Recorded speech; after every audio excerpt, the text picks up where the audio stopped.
Right. This is a follow-up to my last stream on the Zoom Q8n-4k.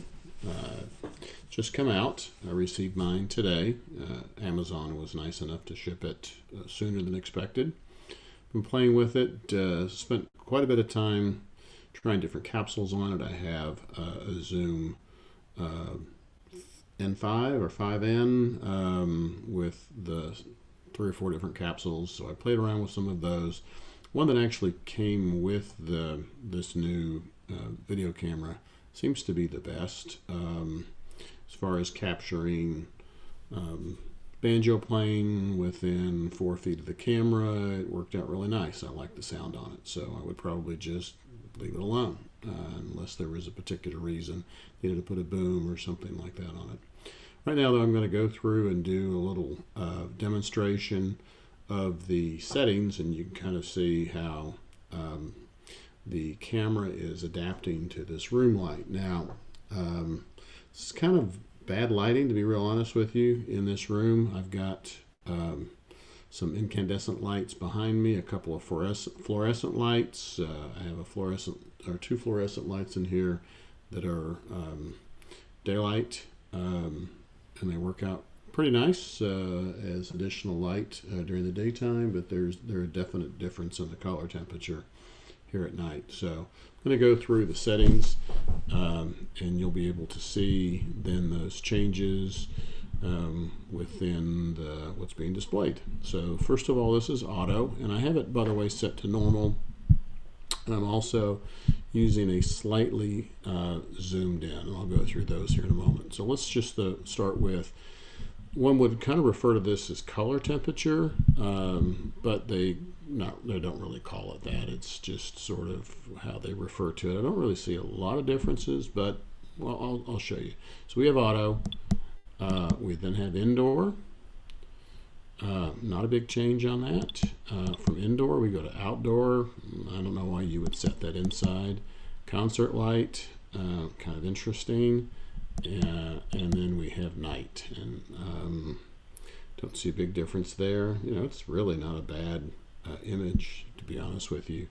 But I'm going to take it back and just go back to auto. It's a little washed out, but it seems to probably... it looks pretty good. Previous video I did was a little grainy. We're going to see with a little more light on me if this does a better job, and it's not quite as grainy. All right, so now we're going to look at kind of the lighting. So this is normal light.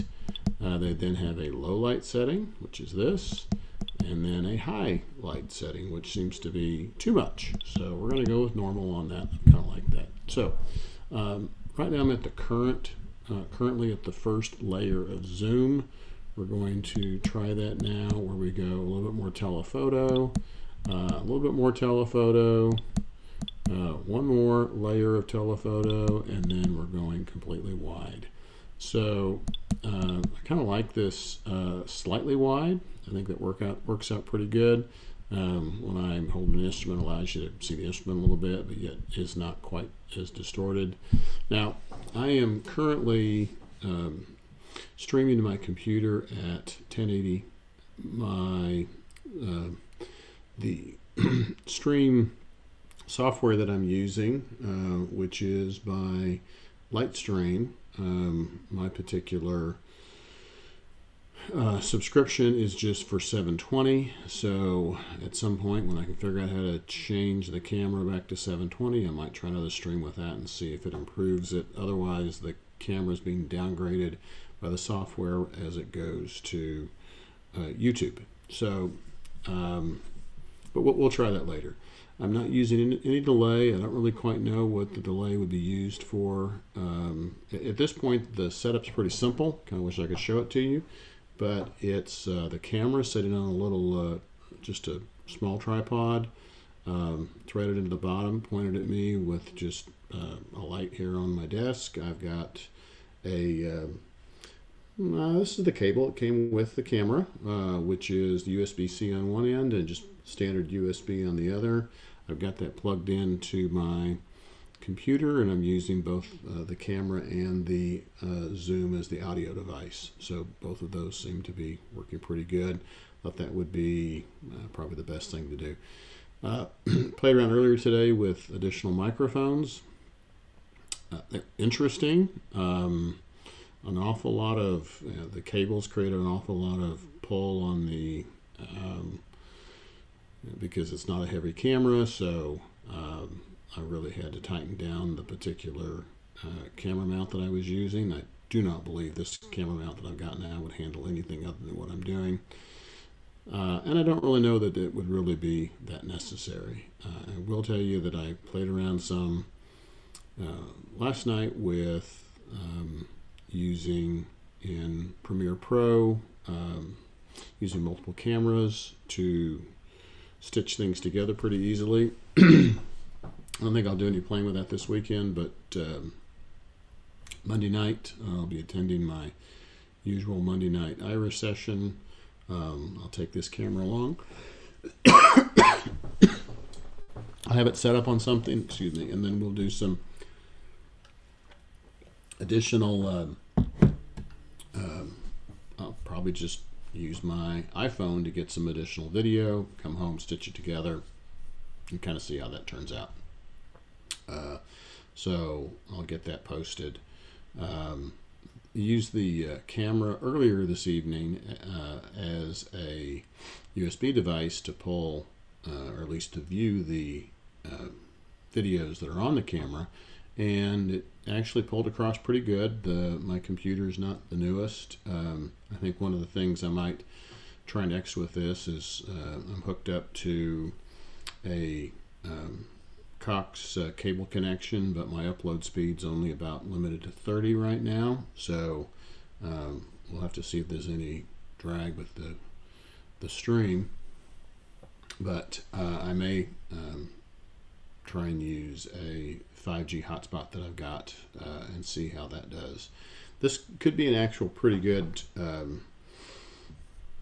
streaming platform, to be honest with you. It's it wouldn't take much. You could, with a computer and this camera that has the audio as part of that, it would be fairly easy for you to take it on the road.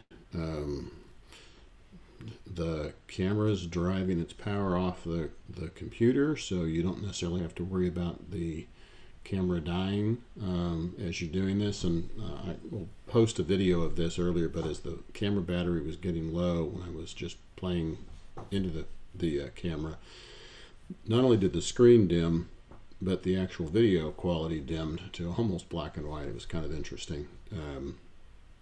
So you definitely don't want to let the battery get low when you're using this thing.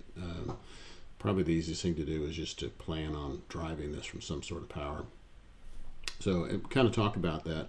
The camera itself will handle up to a 512 gig card, which would give you, so I currently have a 128 gig card, and at 1080p I've got over 10 hours of record time, which would be great.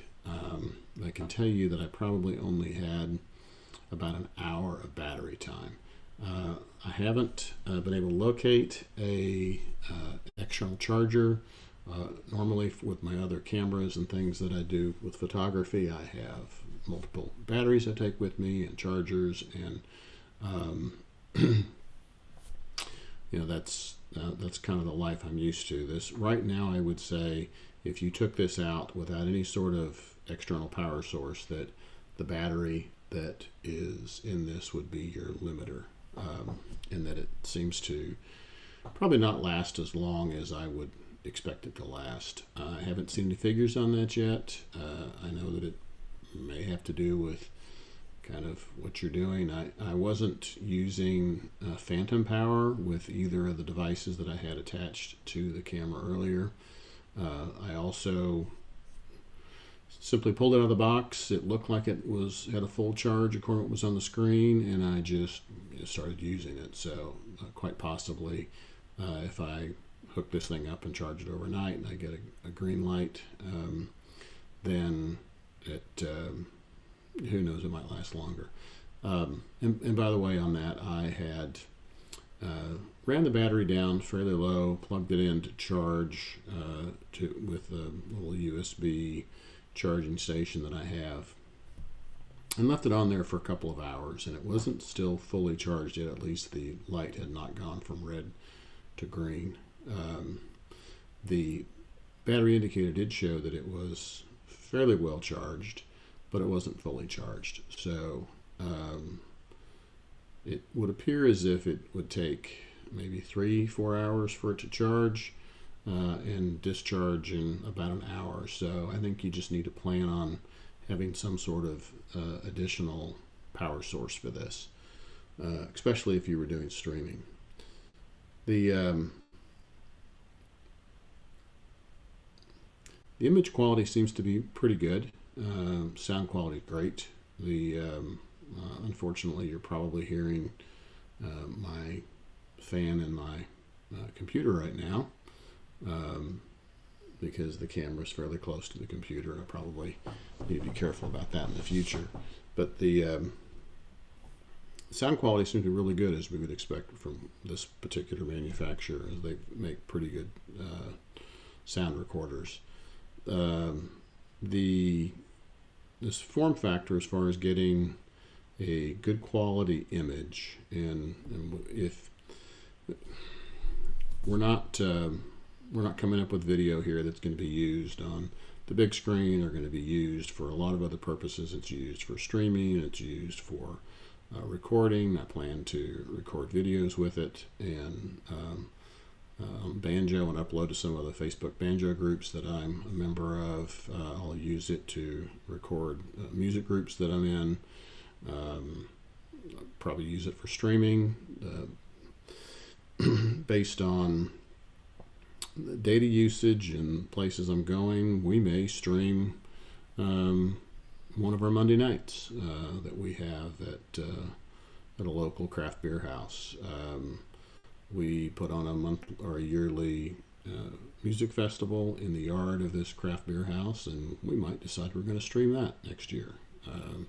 At least, if nothing else, I'll have something set up to record it, and that a 256 gig card and some sort of external battery source should allow this thing to record all day long. It shouldn't be a problem at all.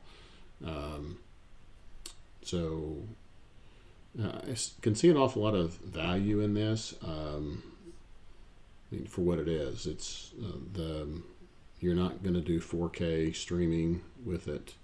The fact that it's 4K really means that you can zoom in with 1080 or 720, and you still got some pretty good pixels.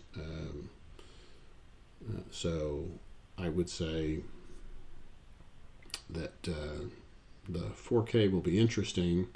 I've got a couple of 4K TVs and monitors here in the house, so something I will try in the future, probably outside, so we can kind of, there's no point in having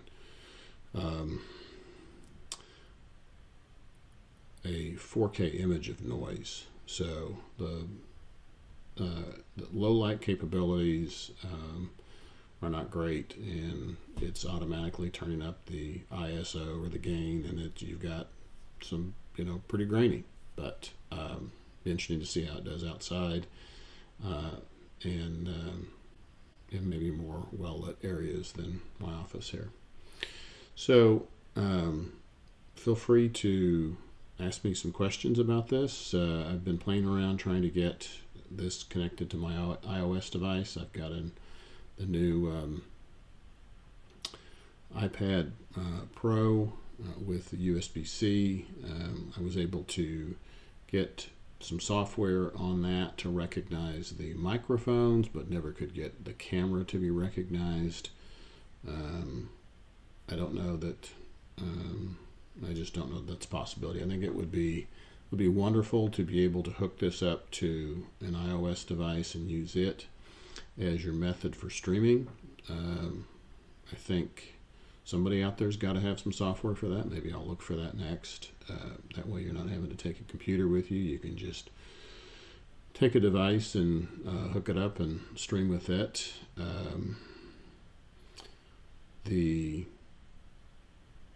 As I said, the sound quality on it's been pretty good, so I'm not going to bore you with more banjo playing right now. I just wanted to go through my first day, just observations on the camera, and kind of pass those on. So